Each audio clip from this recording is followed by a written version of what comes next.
আলাইকুম রহমতুল্লাহি আবরাকাতুহ। সুধী দর্শক, আপনারা আমার নাজমুল ইসলাম চ্যানেলের পক্ষ থেকে আপনাদের সবাইকে শুভেচ্ছা রইল।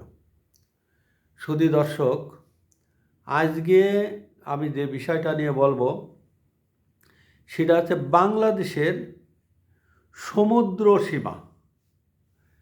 বাংলাদেশের সমুদ্র সীমা বলতে বাংলাদেশের বঙ্গোপসাগরকে বোঝায়, কারণ বাংলাদেশের সমুদ্র সীমায় নামই বঙ্গোপসাগর।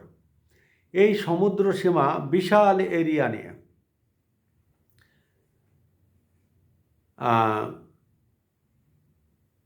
বাংলাদেশের এই সমুদ্র সীমাকে বলা হয় দীর্ঘ একটা সমুদ্র সীমা। বাংলাদেশের পুরো আয়তনের সাথে একটা বৃহৎ অংশের সাথে জড়িত এই সমুদ্র সীমা, যেটা কিনা ভারত, বাংলাদেশ এবং শ্রীলঙ্কার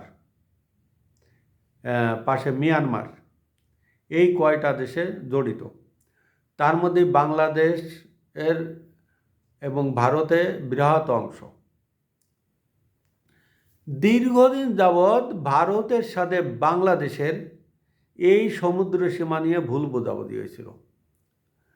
ভুল বোঝাবুঝি হওয়ার পরে যখন শেখ হাসিনা ক্ষমতায় আসেন, তখন ভারতের মোদিজির সাথে বসে এইটার মিউচুয়াল তিনি করতে পারেননি, যার কারণে উভয় পক্ষ বলেছেন যে এইটাকে জাতিসংঘে দেওয়া হোক।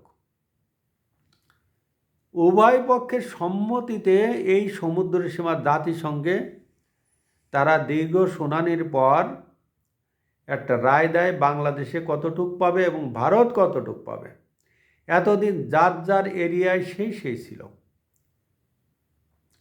কিন্তু শেখ হাসিনা চলে যাওয়ার পরে সেই জাতিসংঘের সেই রায়টা আস্তে আস্তে ম্রিয়মাণ হতে চলছে।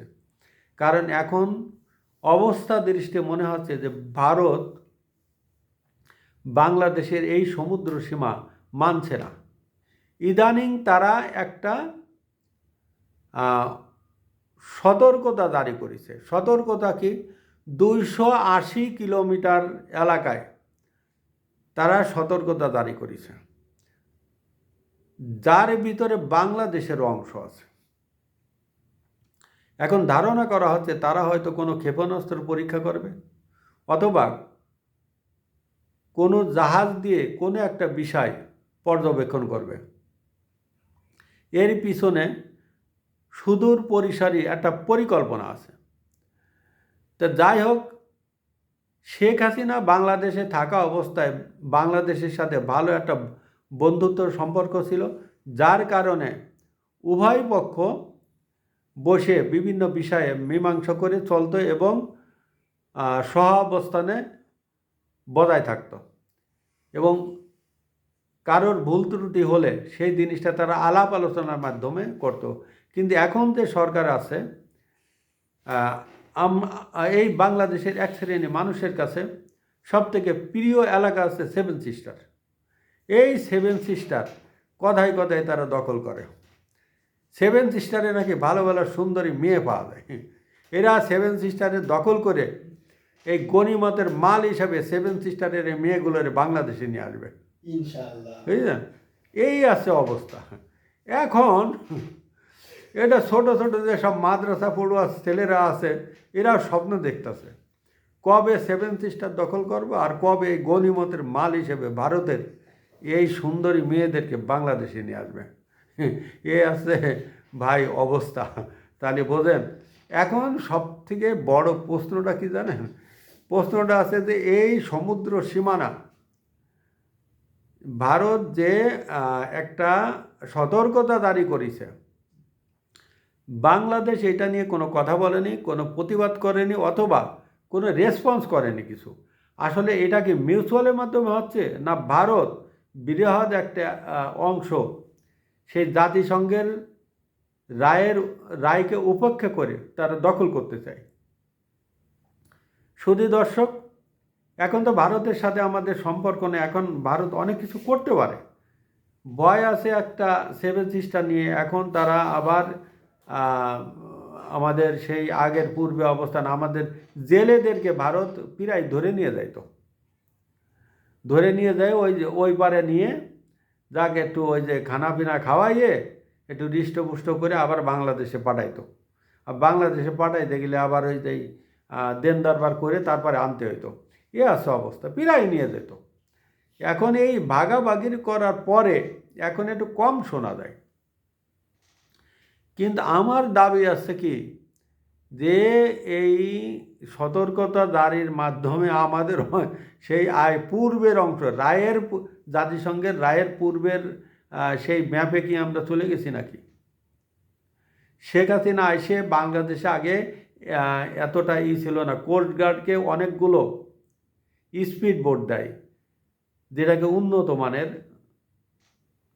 স্পিড বোট, যেগুলো দিয়ে বাংলাদেশের সমুদ্র সীমানাকে পাহারা দিত। সেই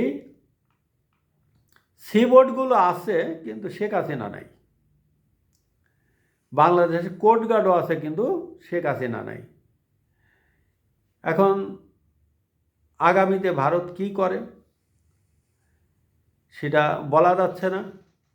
তারপরে কর্তৃপক্ষের উচিত এটা সতর্কতা জারি করে, এবং ভারতের সাথে, এত বড় একটা বৃহৎ দেশের সাথে আমরা যতই সেভেন সিস্টার দখল করি, এত বড় একটা দেশের সাথে আমরা গোলমাল করে পারবো না, দ্বন্দ্ব করে পারবো না।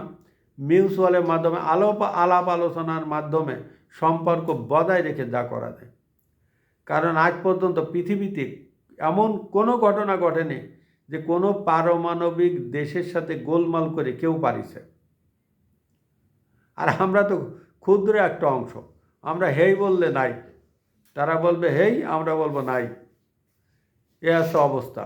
আমাদের যুবকরা যতই স্বপ্নে দেখুক ঐশ্বরিয়া রায়, রাশ্মিকা মান্দানা, সাই পল্লবী এদেরকে নিয়ে আসবে, এটা অবশ্য পারবো না, কারণ এটা মুখেই বলে, ওই ঘুমায় ঘুমায় স্বপ্নে দেখবে, কিন্তু এর উপরে আর যাইতে পারবো না।